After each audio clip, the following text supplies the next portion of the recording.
table, a meal for sleepy men, a lantern in the stable, a jingle now and then, the mail coach looming darkly by light of moon and star, the growl of sleepy voices, a candle in the bar, a stumble in the passage of folk with wits abroad, a swear word from a bedroom, the shout of all aboard.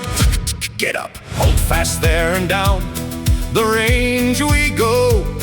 500 miles of scattered camps we'll watch for Cobb and Co.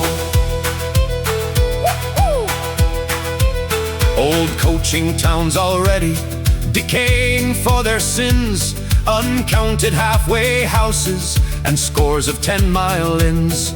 The riders from the stations by lonely granite peaks, the black boy for the shepherds on sheep and cattle creeks, the roaring camps of Gulgong and many a digger's rest, the diggers on the Lachlan, the huts of farthest west, some 20,000 exiles who sailed for weal or woe. The bravest hearts of 20 lands will wait for Cobb and Co.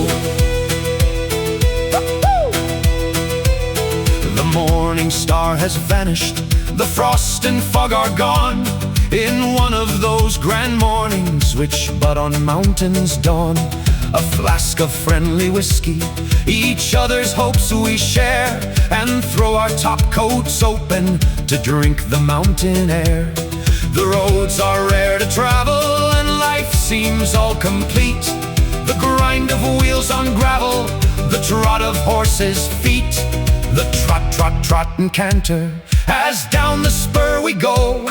The green sweeps to horizons blue that call for Cobb and Co.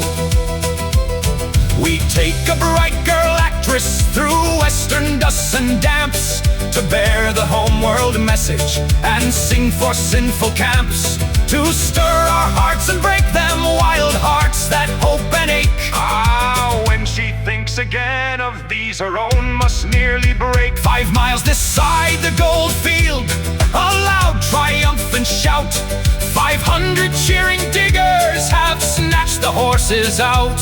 With old lang syne in chorus through roaring camps they go, that cheer for her and cheer for home and cheer for Cobb and Co.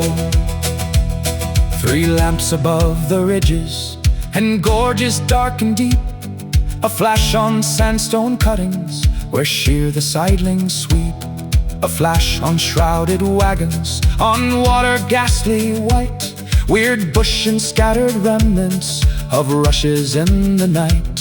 Across the swollen river, a flash beyond the ford, ride hard to warn the driver, he's drunk or mad, good Lord.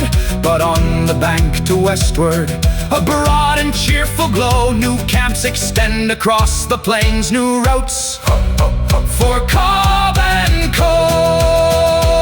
Swift scramble up the siding where teams climb inch by inch, pause bird-like on the summit, then breakneck down the pinch by clear-ridged country rivers and gaps where tracks run high, where waits the lonely horseman cut clear against the sky, past haunted halfway houses where convicts made the bricks, scrub yards and new bark shanties.